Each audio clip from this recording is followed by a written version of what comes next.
Bismillahirrahmanirrahim. Assalamualaikum warahmatullahi wabarakatuh.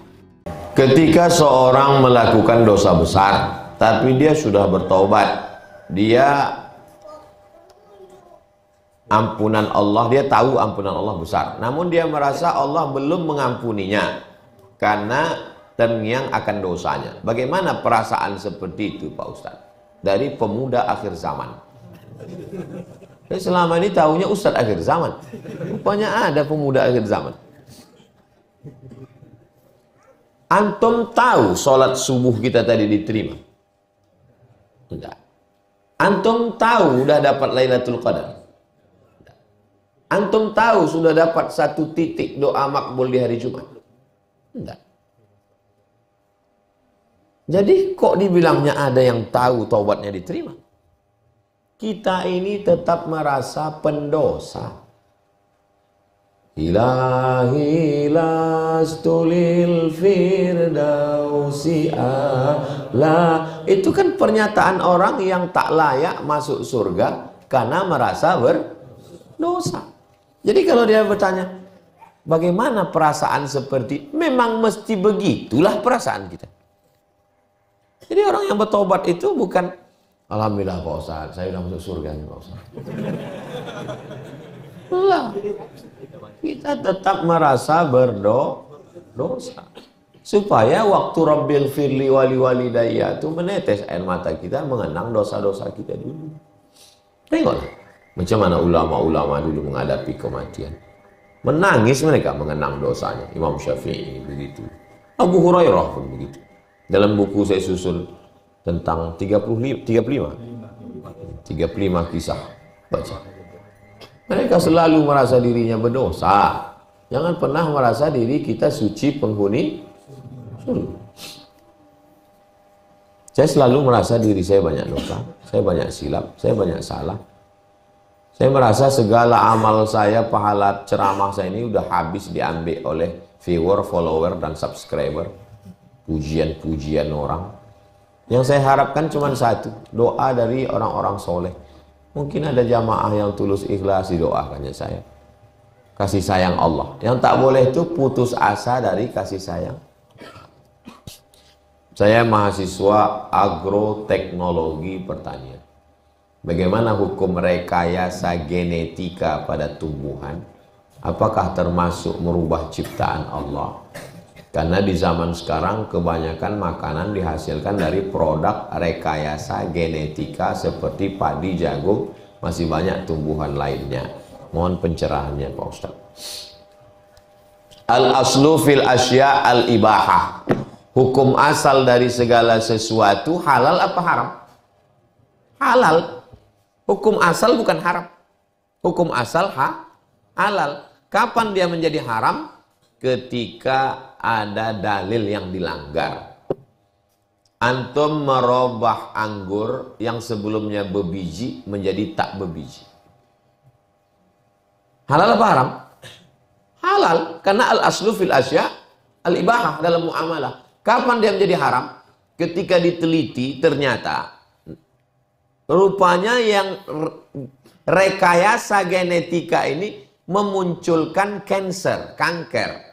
Baru dia menjadi haram karena mudaratnya. Tapi kalau setelah diteliti tak ada mudaratnya, jeruk macam jeruk nipis, warnanya hijau. Begitu menengok udah terbayang asam. Jadi kami bertamu nih ke rumah orang, kebetulan pedagang ekspor-impor jeruk. Kata dia, tak ada satupun yang mau makan jeruk nih. Coba cicipi Ustadz. Saya buka lah, rupanya isinya kuning, tak berbiji, manisnya minta ampun. Jeruk rekayasa genetika dari Thailand. Jadi di Thailand itu paling maju rekayasa genetika. Semua yang berbiji tak berbiji. Orang pun balik tak berbiji juga. Biasa. Hebat.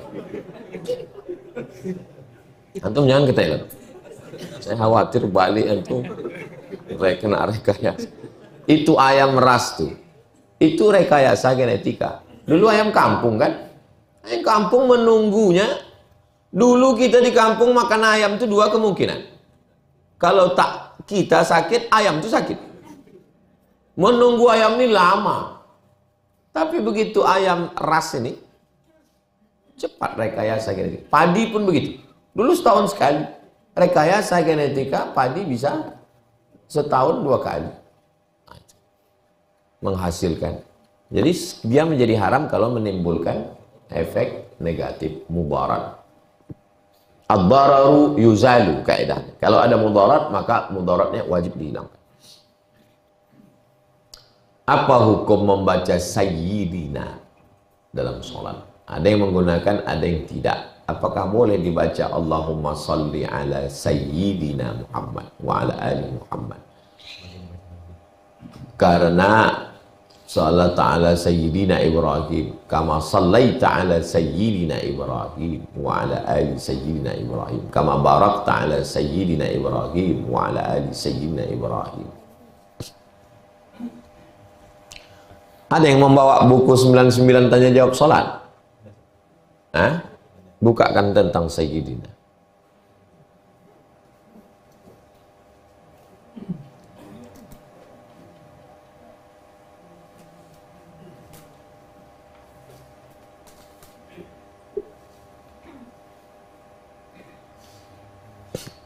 Coba tulis di Google Somad Morocco.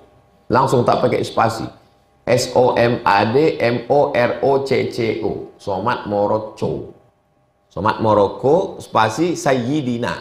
Udah dapat?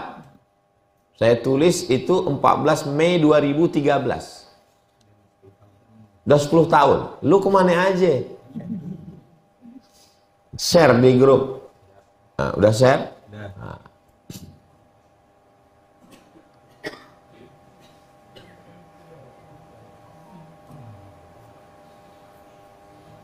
Tuh, lengkap saya ini. 10 tahun lalu rupanya saya udah nulis nih. Antum buat blog, adik-adik mahasiswa buat blog. Blog ini gratis dan tak hilang-hilang.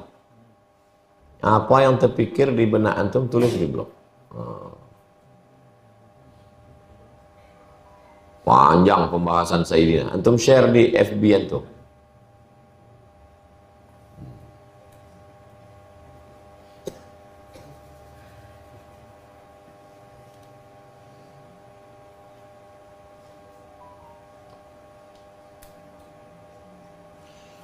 Tengok halaman.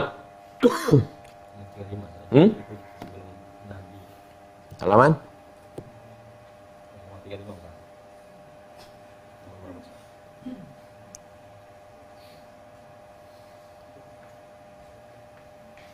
Mana dia?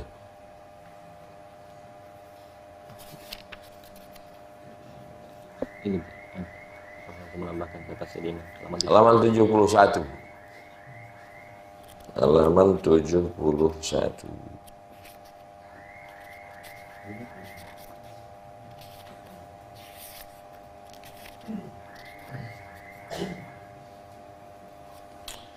Wa qala al-Hanafiyyatu wasy-Syafi'iyyatu, menurut mazhab Hanafi dan Syafi'i, tundabus siyadatu li Muhammadin, dianjurkan menggunakan Sayyidina Muhammad fi salawatil ibrahimiyah, dalam salawat ibrahimiyah. Ibrahimiyah karena ada kama sallaita ala Sayyidina Ibrahim. Lianna ziyadatal ikhbari bil waqi'i ainu sulukil adab. Karena tambahan terhadap khabar termasuk adab. Dalam khabar tak ada Sayyidina. Kenapa ditambah? Karena adab. Tak mungkin kita panggil Muhammad. Emang Muhammad tukang ayam di pasar? Fahuwa afdalu min tarkihi. Maka lebih afdal pakai Sayyidina. Wa amma khabar la tusawwiduni fi shalah. Adapun hadis khabar jangan kamu pakai si Sayyidina dalam salat, fakadzbun maudhu', maka hadis palsu. Wa alaihi, berdasarkan ini, akmalus salati 'alan nabi, maka salawat yang sempurna ini bunyinya. Allahumma salli ala Sayyidina Muhammad wa ala ali Sayyidina Muhammad kama sallaita ala Sayyidina Ibrahim wa ala ali Sayyidina Ibrahim kama barakta ala Sayyidina Muhammad wa ala ali Sayyidina Muhammad Itu dari penjelasannya panjang lagi, baca halaman ini. Hadis riwayat Ibnu Qunayb, Al-Khudari, Abu Darda, Abu Bakarah.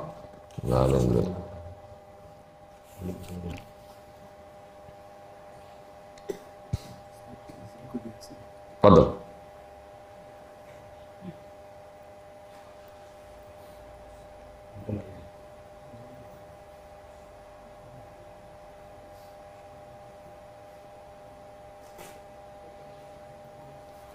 Sampai halaman 83. Nanti antum foto, share. Kalau antum mau bukunya, hubungi Ustadz Al-Fadino, agen tunggal. Kenapa dalam mazhab Syafi'i bersentuhan kulit salaman dengan istri bisa membatalkan wudhu? Kenapa kok bersalaman dengan mertua tak batal wudhu? Itu analisanya bagaimana Pak Ustadz? Oh, Masya Allah. Dengan istri kok batal, dengan mertua kok tak batal? Karena dengan istri itu bersahwat.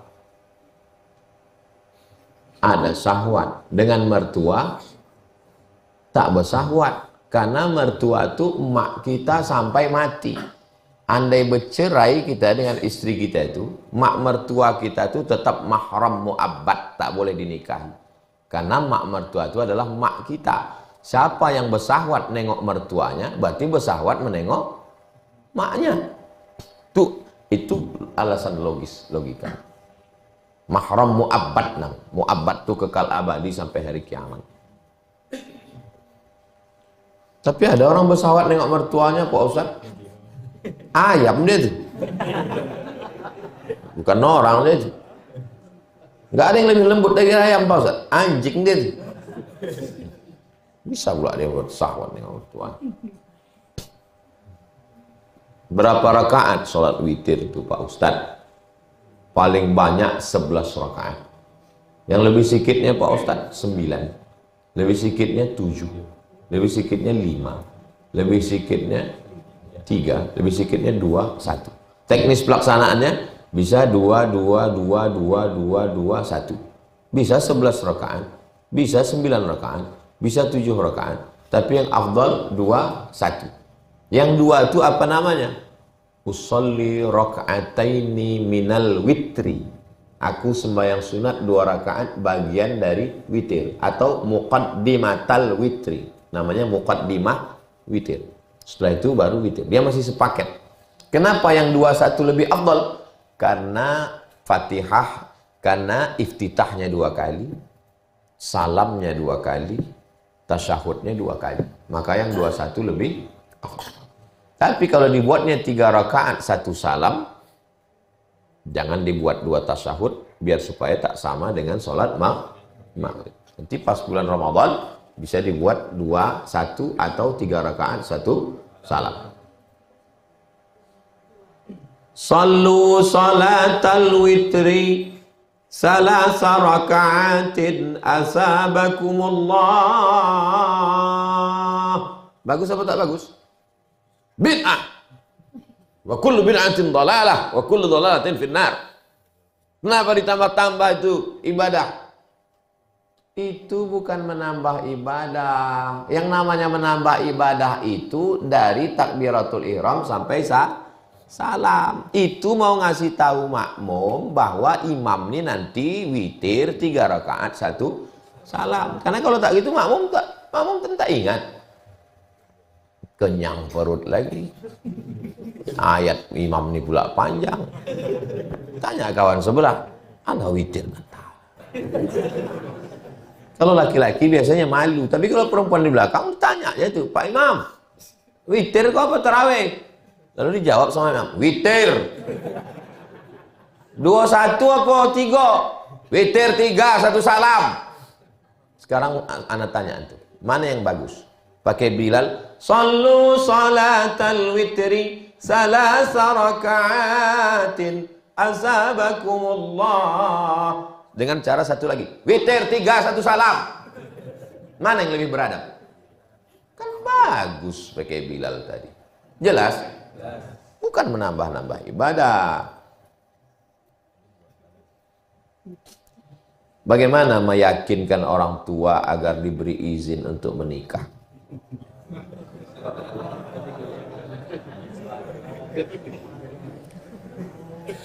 Saya sampaikan ke bapak-bapak, ibu-ibu, orang tua. Kalau anak kalian ada ulama, malam itu dia terbangun, dibukanya pintu kamar anaknya, ditengoknya anaknya itu, maaf cakep, tenampaknya kain anaknya itu sudah akil balik anak, besok dinikahkan anak. Saya pun anak saya akan saya didik macam mana orang tua saya dulu. Mak saya dulu ditanya, kau hendak kuliah apa berbini? Kalau kau hendak kuliah, ku kuliahkan kemana? Tapi kalau hendak berbini, ada sawit, bololah kebun sawit. Ambo kuliah mak. Orang tua saya begitu mendidik saya. Maka saya pun akan mendidik anak saya. Tapi Hazik belum saya tanya sekarang kecil. Asal tamat dia pondok tanya. Enggak berbini, apa enggak kuliah? Kalau kuliah. Jumpa saya ibu-ibu di Ar-Rahman. Ustaz, anak saya ini udah kontrak mau diangkat PNS. Dia minta nikah. Tapi kata saya nantilah, tunggu dulu PNS baru nikah. Keluar anak ibu tuh tiap malam Ahad, malam Minggu kan? Iya Pak Ustadz, dosa juga. Enggak Pak Ustadz, cuma makan mie ayam.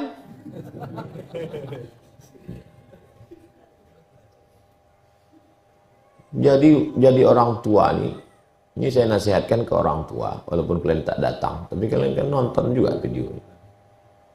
Anak kalian itu, kalian nikah. Kalau belum sanggup ngasih biaya, subsidi silang. Kena aja ayah perempuan tuh jumpa kalian. Ini anak kita ini udah tak betul nih, kita tengok. Jangan sampai macam kita dulu.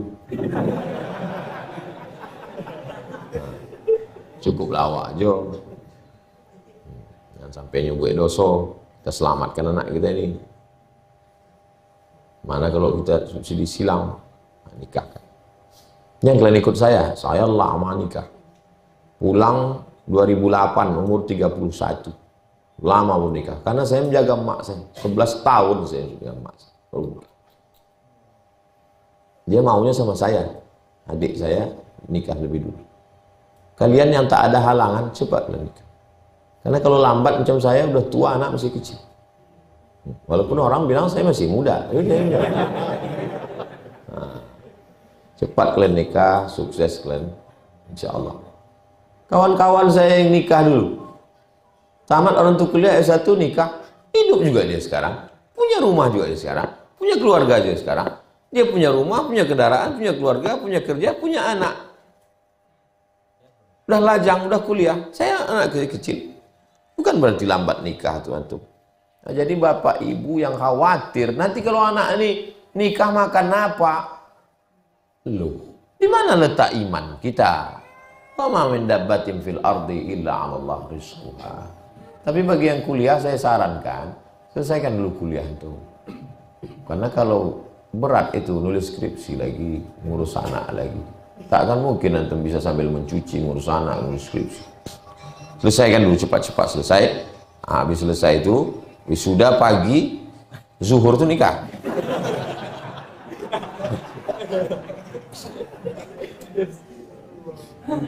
Bapak-bapak yang punya anak gadis, kalian nikahkanlah anak kalian. Iza ja'akum man tardawna dinahu, nampak laki-laki ini baik, sopan, taat, yakunu fuqara yughnihimullah. Kalau dia agak-agak susah, Allah akan mencukupkan dia. Yang kalian nikahkan karena kayanya, karena pejabatnya, banyak udah saya jumpa perempuan, ibu-ibu pengajian. Saya sangka dulu nikah sama dia bahagia Pak Ustadz, rupanya dia tak sembahyang Pak Ustadz, rupanya dia apa boleh buat, nasi udah jadi tai ayam. Itulah kajian kita pada subuh ini. Mudah-mudahan Allah mengampunkan segala silap salah kita. Dijadikannya hati kita ini senantiasa berzikir, tak lupa, tak lalai. Mati kita dalam keadaan husnul khatimah. Ala hazihi niyah, untuk niat yang baik-baik. Al-Fatihah.